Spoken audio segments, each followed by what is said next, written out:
What's going on, guys? My name is Wade with TechDaily, and in this video, we are going to compare the two different Samsung Galaxy A13 devices. We've got the regular A13, if you want to call it that, the 4G LTE model, and the A13 5G. Now, the A13 5G obviously has 5G network capabilities. That's difference number one. And in addition to that, usually a 5G higher spec, higher tier device would offer more features and better specs overall than a cheaper, lower tier non-5G phone. But if you know Samsung, you know they can't make it that simple. And in fact, these two phones each have weird random advantages over one another that makes this comparison important in helping you decide which device makes sense for you and your needs. They have different displays, different camera setups, different processors and performance capabilities, and it's not as straightforward as you might think. There's definitely a lot to go over here, so I won't waste any more time. Let's just go ahead and get right into it, and I'll fill you in on everything you need to know about these two phones. So first things first, let's talk pricing and availability. And right off the bat, this honestly is probably the strangest thing about these devices. Usually, Samsung will launch the 5G version of an A series phone in Europe and the US, places where 5G network capabilities are kind of being pushed. And the 4G LTE version of the phone, the regular model, will be launched in other parts of the world where 5G isn't as widely available. However, in this case, both the regular A13 and the A13 5G are widely available in the same regions, especially here in the US. They're each sold directly from Samsung and from all the major carriers and prepaid networks. And that definitely adds to the confusion. The regular A13, the 4G LTE model, right now sells for about $190. And that seems to be the case whether you get it unlocked from a carrier or from Samsung. The A13 5G retails for $250, but this phone has actually been out for like 5 or 6 months now. So I've seen it listed on Amazon, for example, for near $200 and sometimes even less than that. This, of course, isn't taking into account any potential new customer carrier deals or anything like that, but generally speaking, these two phones are now fairly close in price. I don't think you'll see more than maybe a $50 difference either way, if that. And if you're interested in doing some comparison shopping of your own, I'll leave some links down below in the video description to where you can get these phones at their cheapest current prices. Physically, these two devices kinda sorta look the same, but they're not actually identical. They're a different size, slightly different build. Those things aren't a deciding factor necessarily, but I still want to mention it. The regular A13 on the left is actually slightly bigger. It's a 6.6-inch device, that's the screen size corner to corner. The A13 5G on the right is a 6.5-inch device, and while the body and frame of the phones are pretty close, you might be able to tell that the borders and bezels along the displays are actually what causes the screen size differences. The regular A13 has an 83.2% screen-to-body ratio. The A13 5G has a smaller 81% screen-to-body ratio, and that's due to the bigger bottom chin and thicker borders framing the screen. The differences are very subtle, obviously, and in the hand, you won't really be able to see or feel any difference when you use the phones, but like I said, technically the regular A13 gives you just ever so slightly more screen real estate and a little less bezel surrounding it all. Around back, I think you can tell that both these phones rock an all-plastic build. No water resistance here, no metal, nothing fancy, just glossy plastic on the regular A13,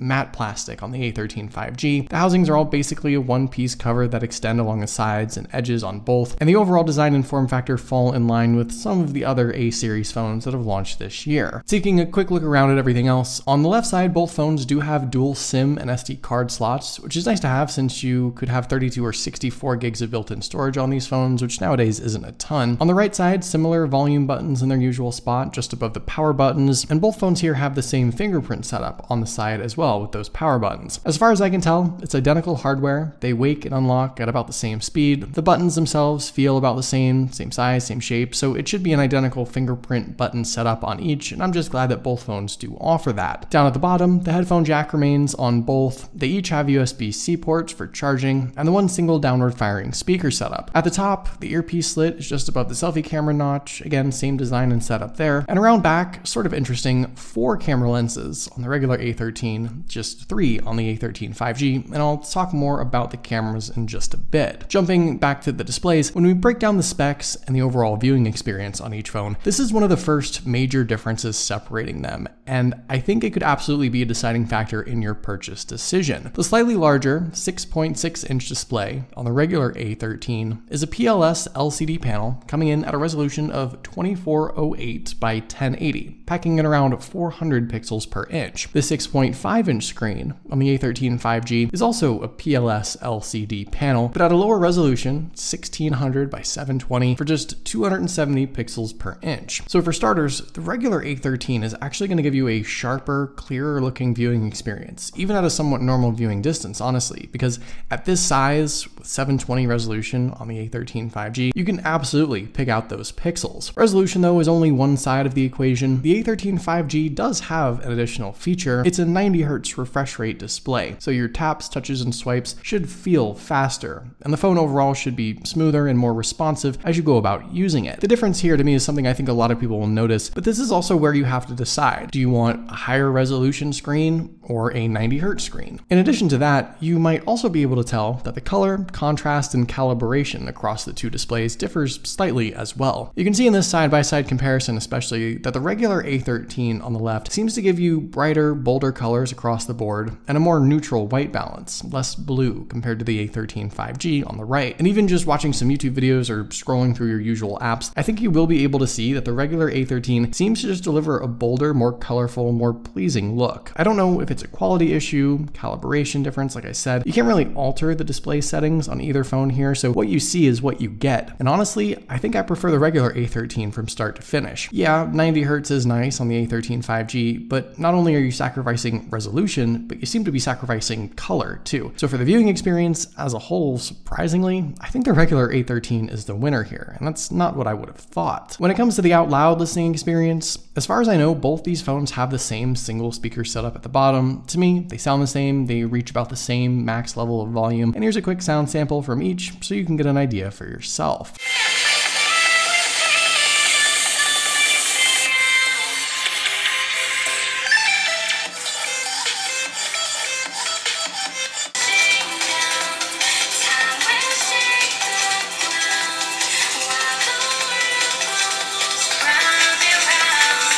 So the single biggest thing that separates these two devices from one another is their performance. And fortunately, this is fairly straightforward and falls in line with about what you'd expect, for the most part. Inside, the regular A13 is powered by Samsung's own Exynos 850 chipset, which to be honest is not just a low-level SoC, but it's also fairly dated now. It came out in May of 2020. It's paired with 3, 4, or 6 gigs of RAM, which is interesting, and 32, 64, or 128 gigs of storage.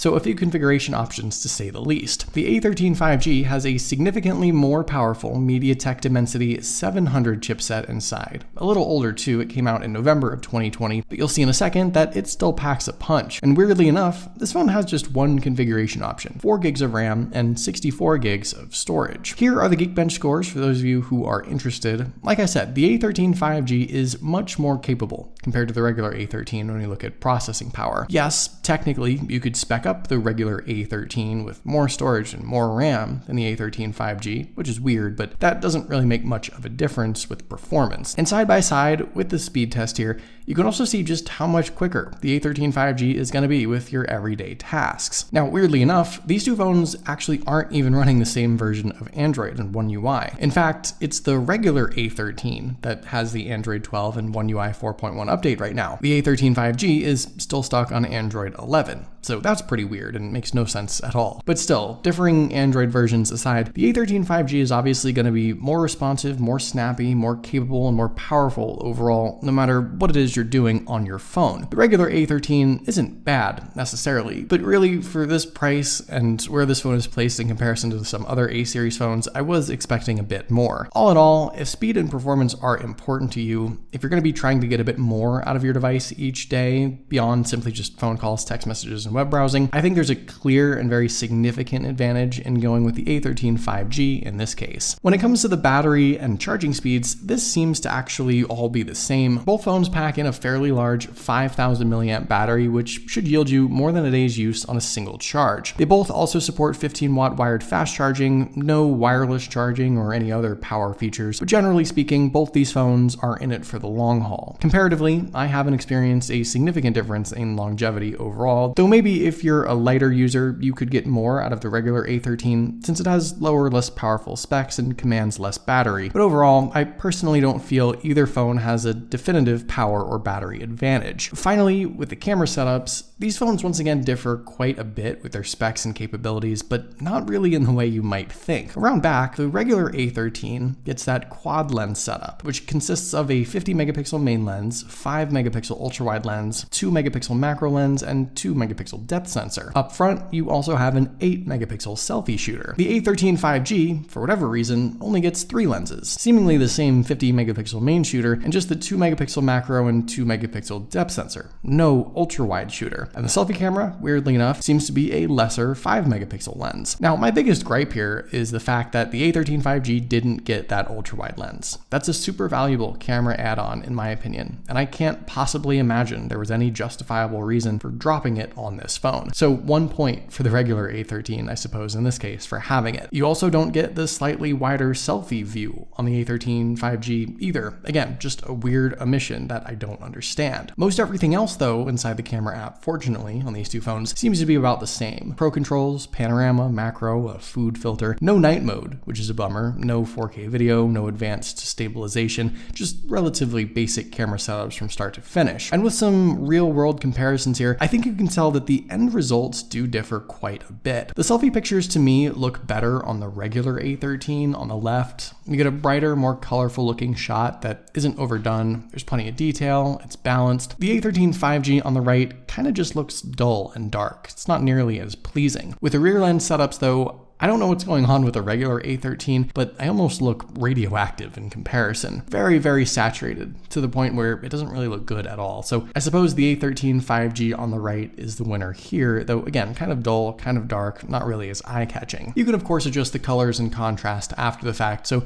that's not as big of a deal. Both phones give you similar amounts of detail in the end, but no doubt some obvious differences in the pictures, like I said. And capability-wise, technically, the regular A13 has a slight advantage with the ultra-wide lens and better selfie camera, which honestly is kind of weird. So let's just break this down really quickly and summarize the major differences with these two phones. The regular A13 gives you a slightly larger display at a higher resolution, an ultra-wide camera lens, better selfie setup, but no 90Hz screen, much worse specs and performance, and of course no 5G. The A13 5G offers a slightly smaller display at a worse resolution, but it's 90Hz at least. You get fast, more powerful, more capable specs, and 5G support. All in all, the A13 5G is the better phone for the most part, but not in every single area, which just doesn't make a whole lot of sense. And this is what makes Samsung's A series lineup just so confusing. I don't think there's any need to have two different phones with the same name, basically. And there's no need to have weirdly different specs and features that are sometimes better on one phone and sometimes better on the other. All in all though, there shouldn't even be a choice. Samsung should just make a good all-around A13 5G with a complete set of features. All these random differences and dozens of phones that get released month after month just aren't really necessary. But what do you guys think? Which phone would you prefer? Let me know in the comments down below. I'd love to know your thoughts, of course. But hopefully you guys did enjoy this video. Be sure to follow TechDaily on Twitter and subscribe to the TechDaily YouTube channel if you haven't already,